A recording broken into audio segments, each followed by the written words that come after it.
2021년도에 넷플릭스에서 개봉되어 시청률 전세계 1위를 기록한 연상호 감독의 지옥을 통하여 작품 속에 내재된 반기독교적 내용에 대한 것은 어떤 것인지를 살펴보도록 하겠습니다. 영화 지옥은 난데없이 나타난 천사가 인간에게 죽는 날짜를 알려주고 너는 지옥에 간다라고 고지하며 벌어지는 이야기를 담았는데, 여기서 고지를 신의 뜻이라고 설명하는 신흥 종교 세진리회가 득세하고 그 세력의 횡포에 저항하는 사람들이 생겨나는 과정을 그린 연상호 감독과 최규석 작가의 동명 웹툰을 원작으로 한 작품입니다. 연상호 감독은 한 언론 인터뷰에서 자신도 교회를 다니는 사람이긴 합니다라고 인터뷰를 시작하면서 종교는 믿음보다 질문이라고 생각한다.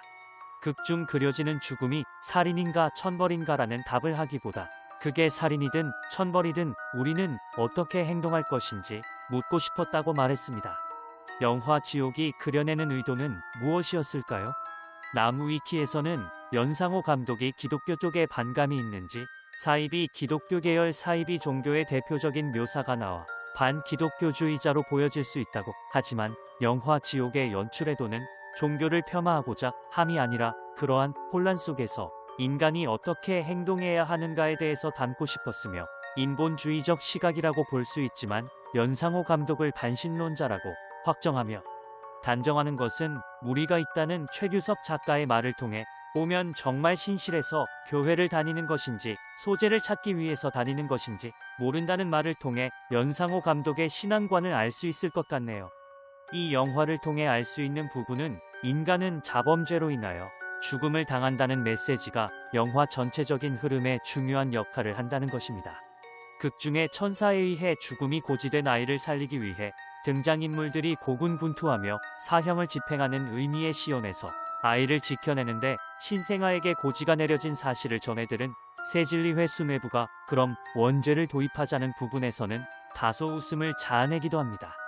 영화 내내 세진리회는 극중에서 스스로 언급하듯 얼핏 개신교와 비슷해 보이지만 원죄가 아닌 자범죄를 내세우며 차별화하고 고지와 시온이라는 신의 개입과 의도를 드러내며 인류의 지배적 종교가 됩니다. 또한 그들은 세력을 유지하기 위하여 죄와 원죄의 개념을 구분하고 인간이 지옥으로 가게 되는 것은 원죄가 아닌 자범죄 때문이며 인간은 언행을 똑바로 해야 한다는 것을 드러내고 있습니다.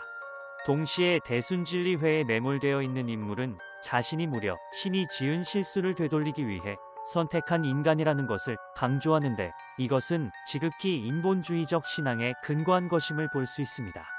감독 개인적으로는 심오한 인간의 죄 문제에 대한 고찰 혹은 가벼운 킬링타임용의 영화를 제작했을 수도 있겠지만, 만약 감독이 객관적인 성경의 말씀을 통해서 원죄 문제에 대한 확실한 죄사함의 경험을 했다면 과연 이러한 내용을 주제로 한 영화를 만들었을까 하는 개인적인 생각도 들기도 합니다. 인간은 아담의 죄로 인하여 모두 한 번은 꼭 육체적 죽음을 맞이하게 되어 있습니다. 로마서 5장 12절 이러므로 한 사람으로 말미암아 죄가 세상에 들어오고 죄로 말미암아 사망이 왔나니 이와 같이 모든 사람이 죄를 지었으므로 사망이 모든 사람에게 이르렀느니라. 도덕과 윤리적인 인간의 관점에서 바라보는 죄와 하나님이 생각하시는 죄와는 개념 자체가 다릅니다. 하나님은 사람이 죄를 지은다고 지옥에 보내시는 분이 아닙니다. 인간에게 사망이 들어오게 된 것은 결국 아담의 죄 때문입니다. 로마서 5장 14절 그러나 아담으로부터 모세까지 아담의 범죄와 같은 죄를 짓지 아니한 자들 위에도 사망이 왕노를 하였나니 아담은 오실 자의 표상이라. 여기서 오실 자의 표상은 예수 그리스도를 의미하는데 곧 둘째 아담을 의미합니다. 예수 그리스도는 사망을 퍼뜨리는 자가 아닌 생명을 퍼뜨리는 자입니다. 결국 아담의 죄로 인해 영이 죽어버린 인간은 첫째 사망 즉 육적 죽음은 당하지만 둘째 아담으로 오실 예수 그리스도를 통하여 둘째 사망 즉 영의 죽음은 당하지 않고 영생하여 천국에 갈 수 있다는 것을 의미합니다. 아담은 최초로 하나님에게 율법의 계명을 받은 사람인데 10계명을 받은 것이 아니라 하나님의 형상을 지속해서 유지할 수 있는 언약을 받은 것입니다. 그는 인류 최초의 율법을 어김으로 죽음을 당하게 된 자입니다.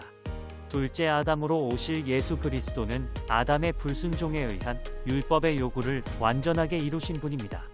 또한 인류 최초의 역사에서 유일하게 죽음에서 부활하신 분입니다. 현상은 같지만 본질은 다른 것이 오늘의 핵심입니다.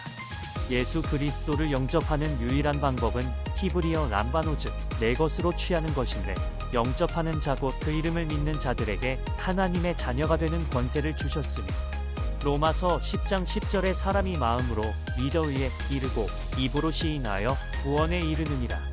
로마서 10장 13절에 주의 이름을 부르는 자는 구원을 얻으리로다. 사도행전 4장 12절에 천하 인간에게 구원을 얻을 다른 이름을 준 적이 없느니라. 결론입니다.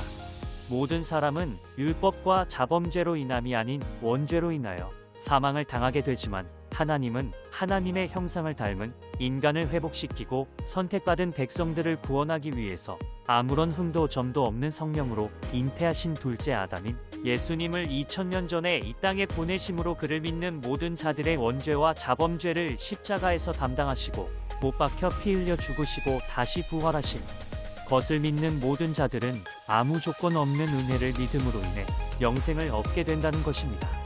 바른 믿음으로 승리하는 성도들이 되시기를 바랍니다. 이상으로 마치겠습니다.